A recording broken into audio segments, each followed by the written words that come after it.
At 5 with the wildfire burning west of Loveland in Larimer County that's forced a couple thousand people from their homes tonight. It's closed a 9-mile stretch of Highway 34. It sparked this morning, and by noon it was over 250 acres in size, currently listed as 365 acres big. Well, you can see the smoke, huge plumes of smoke into the air that could be seen for miles from Boulder to Fort Collins.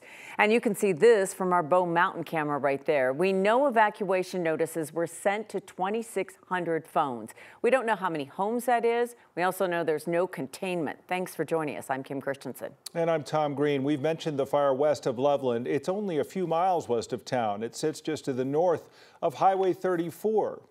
We've got team coverage of the fire, many evacuations, and the heat and the dry conditions. That's just fueling the flames as well. We're going to start with our Steve Stager. Steve?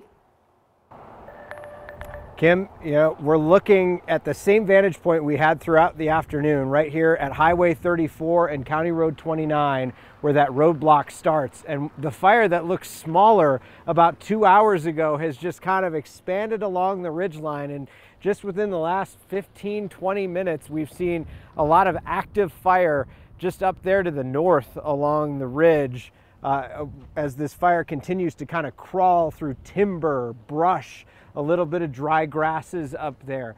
We had to go inside a little bit to Sylvandale Ranch, where we actually got to meet with first responders. They are staged there because those are the closest structures to this fire. It's about a mile and a half away from where that fire is burning.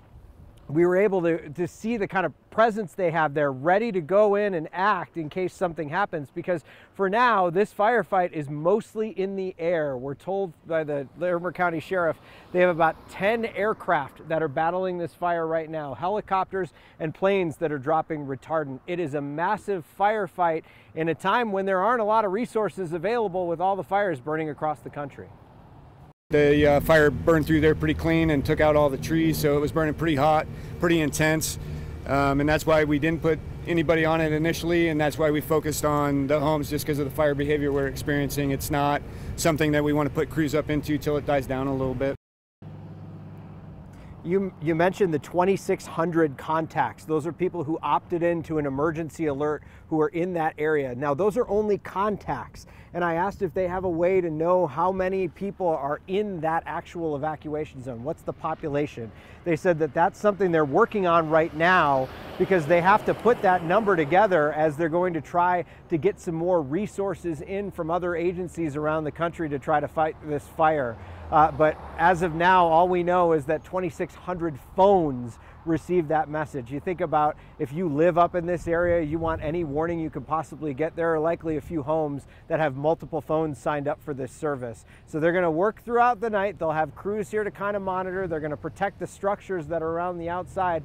Thus far, we haven't heard of any structures burning in this fire, which is wild to think when you look at the size of that fire behind me and how black that smoke is and how much it's been burning. We're live in Larimer County. Steve Stager, 9 News.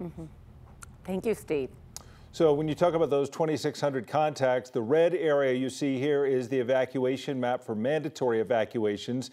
People from Drake to the dam store along Highway 34, including Storm Mountain and Palisade Mountain, need to be out of their houses now. All of the areas in red have been under that mandatory evacuation. They're telling people in the yellow areas to gather their belongings and be prepared to leave. Kevin Vaughn has talked to evacuees, and he continues our live team coverage right now. Kevin? Kim and Tom, we're here at Namaqua Elementary School on the southwest side of Loveland. We're a couple of miles from the smoke plume. I can tell you that just in the last 15 or 20 minutes, the winds have been swirling where we are, and even were coming out of the east for a few minutes. This school has been used as an evacuation center this afternoon. There were about 40 people that came in here during the afternoon. It is now being closed down. The Red Cross is moving them to a church, Foundations Church in central Loveland, where they will have amenities to keep them for the night.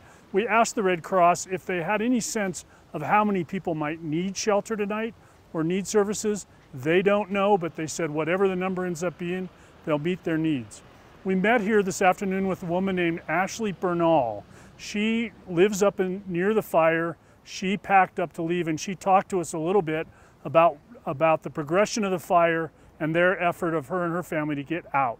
Let's hear from her. The first thing when I first saw it, I just thought, this is just a little fire. It's a little brush fire. It's not going to do anything. They're going to get it taken care of. By the time that I got back home and saw the flames on the mountain, I started panicking. And my partner, he's being really calm about it, and I'm freaking out. Okay, we got to go get this. We got to go get that. And so I'm a little worried at this point. I'm trying to remain calm. I have a 2-year-old and a 15-year-old, and so we're just trying to keep it together. I just talked to Ashley again a few minutes ago. She's getting ready to move to the other shelter and meet her family there, so she is under control at this point. I can tell you just in the last couple of minutes, many people have come out and gotten into their cars and starting to move to the shelter where they will be able to spend the night tonight. Live in Loveland, Kevin Vaughn, 9 News. This week is going to be a really hot one too, and dry. No rain in sight, which is certainly not good news for our fire danger. We tied a record high today at 99 degrees. We could hit more records this week. Meteorologist Corey Reppenhagen is joining us now with more on that. Corey. Yeah, there isn't a whole lot of good news as far as temperature, humidity, but in the details of the forecast, the winds will be helpful to this storm, to this firestorm, this Alexander Mountain fire here. Now, this is the current wind gust here, and these numbers that are being picked up on the weather stations in that area are not heavily concerning. When we get to that 60-mile-an-hour plus range, that's where we have trouble.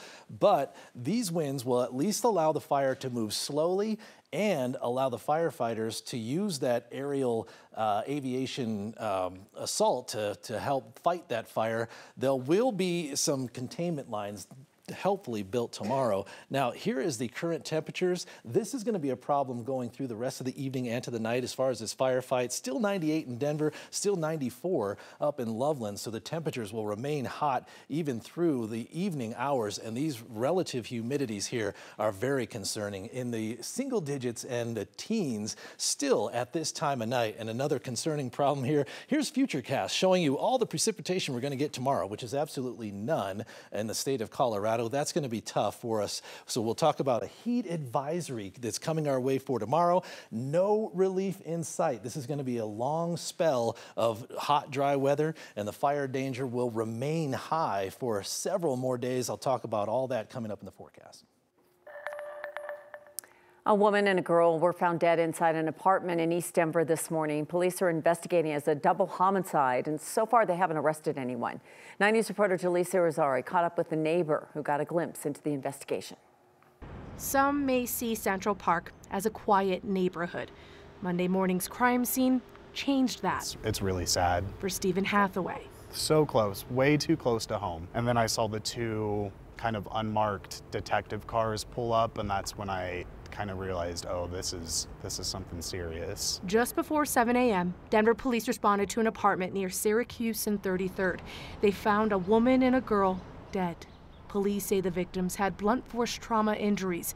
Hathaway didn't know any of that. Yeah, this is bad. When he started recording on his phone. And I saw the guy on the stretcher, and he was kind of vomiting in a bag, and I saw that they were wrapping his hands, and that's when I realized, oh, this is probably something serious. And the person seen having their hands wrapped with plastic was eventually put into a cop car. Police say no arrests have been made and would not confirm if they've detained anyone. They simply said they were speaking with the parties involved. You know, at the time when I took that video this morning, I really didn't know what I was looking at, so it's really unnerving. It's uncomfortable, absolutely. Hathaway says this isn't the first time police have responded to his neighborhood, but for the sake of everyone's safety, he hopes it's the last. It just seems like the area, it's not very comfortable to live in anymore. You know, I hope that the girls' families, you know, get the justice that they deserve. Hathaway says he's considering breaking his lease to move somewhere he feels is safer. Denver police say they're still investigating what happened, but believe they are in contact with everyone that was involved. Jaleesa Rosari, 9 News. You take that video and then you hear what happened. That's a lot. Yeah, absolutely. Thanks, Jaleesa.